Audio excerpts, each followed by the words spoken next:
Да, и благодарам на мојата соработничка Александра Томич и на Јаглика Петковска за монтажата. Почитувани, јас режите бе замолил да ги дефинира да го дефинира телопот, тоа што како новина внесовме. Сакам да се произнесете, прво моите соговорници, за темите што треба да бидат испишани на телопот, а јас ќе ги спомнам како настани на неделата. Под 1 запалено македонско знаме на Косово, насадени 5,7 милиони дрвца, Поповски им пиша на колегите, Македонија против Грција, судот во Хаг пресуди, во Скопје тешко се дише и инвестиција од Европа. Вие тоа што треба да го направите во текот на емисијата ќе дадете од 1 до 5 оценка, значи поени, и потоа ќе го избереме настанот на неделата. Господин Божиновски, за кој од овие 5 би се произнеле и колку би дале? Уште еднаш ве молам телопот ако може да го дефинирате.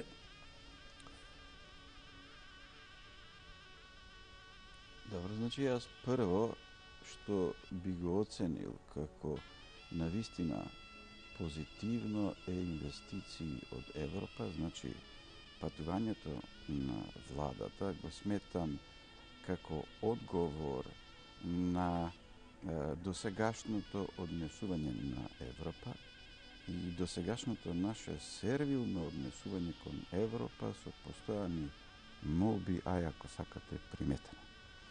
Забележувам дека во последните неколку години се повеќе луѓето кои управуваат со Македонија се занимаваат со проблемот да се стабилизира економијата и на економски и национален план Македонија да стане свесна за своите можности и вредности. Значи, тоа е пред се најважно и далеко е помалку важно дали и кога Европа ќе не прими. Затоа што освен варијантата ние мораме во Европа, има варијанта и ние не мораме во Европа. Значи, доколку сте уверени дека имате вредности и дека можете да пребродите множество кризи, што и се покажа во миговите на светската економска криза, ние не поминавме така како што поминаа многу други земји и народи. Значи, овој народ има длабока цивилизација и е навистина многу поотпорен на таков вид стресови отколку другите народи. Значи, оттаму потезите што се прават многу повеќе да размислуваме на овие две прашања, значи самосвеста и довербата во себе и економската стабилност, значи новите закони овозможуваат навистина многу поволни услови за бизнисот во Европа и верувам дека тој бизнис ќе доаѓа се повеќе во Европа и многу важно што владата патува и реално информира за состојбите по Македонија. Значи, тоа би го оценил, па јас не знам кои се оценки, меѓутоа од 1 до 5. Но јас би ставил 5 како врвна оценка за тоа. Добро, многу. Вие за кој би се одлучиле? Па јас би се одлучил за темата Македонија против Грција. Добро. Пресудата од Европскиот суд. Мислам дека за мене, барем се разбира, некој не мора да се сложи. Секако гледачите ќе си ги кажат своите мислења. Тоа е најактуелната тема и не само оваа недела, мислам дека уште подолго време ќе биде актуелна, додека не се најде конечна разрешница на овој апсурден спор.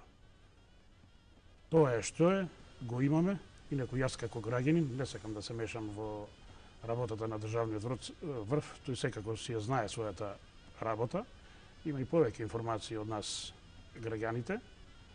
Меѓутоа, јас како човек сум навреден од она што се случува, од она што ни го наметнува нашиот јужен сосед и од она што ни го наметнуваат нејзините сојузници од Европа. Мислам дека е бесмислено во 21. век да се зборува, да се дебатира на вакви теми. Мислам дека е тоа исполитизирано прашање. И јас кога би се прашувал, би ги прекинал тие разговори. Јас да сум на место на некој од нашите челници, би го известил генералниот секретар на Обединетите нации дека разговорите се завршени неуспешно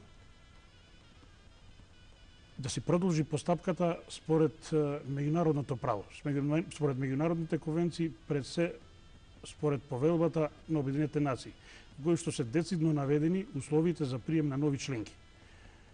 Јас се надам дека Европа тоа ќе го прифати, затоа што таа е таа која се залагаше за примена на правото, па еве нека повели, нека го прифати тој начин на решавање на овој бесмислен спор. Колку поени би дали од 1 до 5? 5. 5, добро. Значи, нашата вечерашна тема, почитувани, е дали се фати Грција во соседната мрежа. Насловот е даден од самите случувања, но што е попарадоксално, вечерва, тоест денеска слушаме повторно некоја ексклузивна глупава вест, а тоа е дека нема шанси некој да посети, да го посети нашиот южен сосед, доколку во пасошот му стои место на раѓање Македонија. Тоа значи за секојаш немаме можност општо да заминеме на тој дел, на таа дестинација. Еве вас би ве праша токму за најновите случаи. Како го коментирате се тоа? Дали Европа и натаму треба да биде слепа и глува на ваквите инфантилни артикулации од официјална Атина, ако можам така новинарски да ја дефинирам, и дали тука треба реципроцитет? Секако поминуваат низ нашиот двор. Што еден пријател ми вика: Томич, ако ние паднеме толку ниско, да не им замериме на глупоста. Меѓутоа, глупоста се множи, господин Божиновски. Кој е вашиот коментар? Па добро, јас вака гледам на спорот со нашиот южен сосед. Го сметам како спор кој е неизбежен, бидејќи е многу стар. Незгодна е варијантата што ние воопшто сме прифатиле да разговараме за тоа.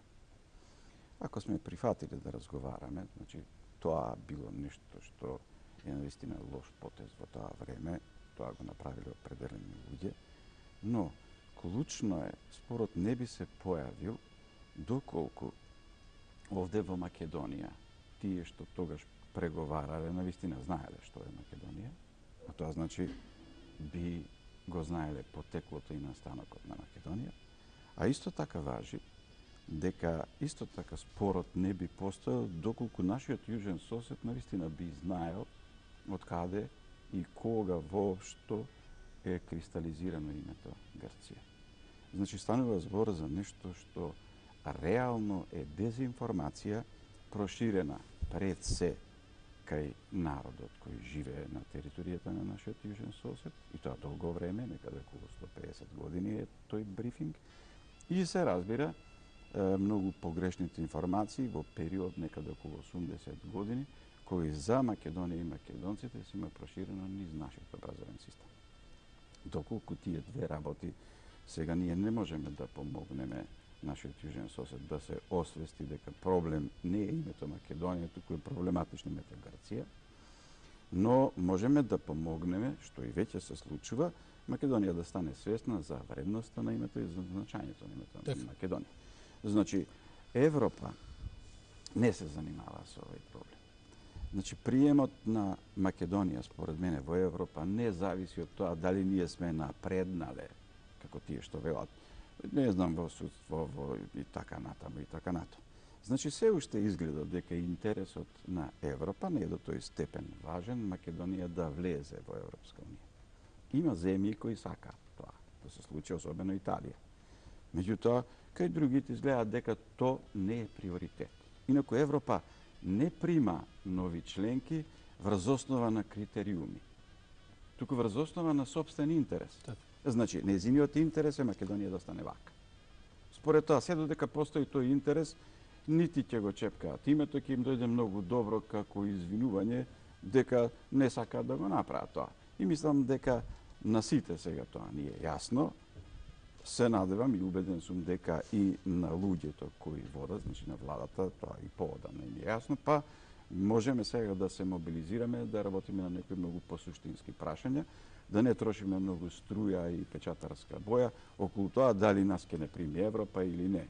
Тоа пак тврдам, ние да имавме сјајни оценки по сите прашања, пак немаше да бидеме примени. Мислам, тоа е многу јасно. Јас имав некои разговори со дипломатски представници од некои земји, имам намера во континуитет тие да ги направам. Мислам дека има уште нешто кое е важно да биде соопштено. многу малку сме се потрудиле да испратиме информации за реалноста на Македонија од Македонија. И на ниво на денешната сегашност и реалност, значи на ниво на новинарски извештаи ние не испраќаме реални извештаи од Македонија, а особено на ниво на историска генеза и потекло имаме многу лоши информации со кои што дипломатските представници доаѓаат во Македонија, при што откако ќе престојуваат во Македонија го менуваат своето мислење. Откако ќе се соочат доаѓаат со лош брифинг, со погрешен брифинг, погрешни констатации. Тоа е брифингот на кој ние не сме обрнали внимание. Значи тоа е нешто што стои како наше задолжение, што било погрешно направено низ годините, но ние имавме погрешен брифинг за нас и во нашиот образовен систем. Така да лоши диоптрии. Ете тоа, да. тоа. Еве са, почитувани само да ви се заблагодарам многу на огромниот број на пораки што ги упативте. Благодарам на Sky радио, благодарам на Македонското радио кои секако го емитуваат како форшпан, секако најават нова емисија и за соговорниците што вие ги упативте. И очекувам што повеќе да се јавувате во текот на емисијата.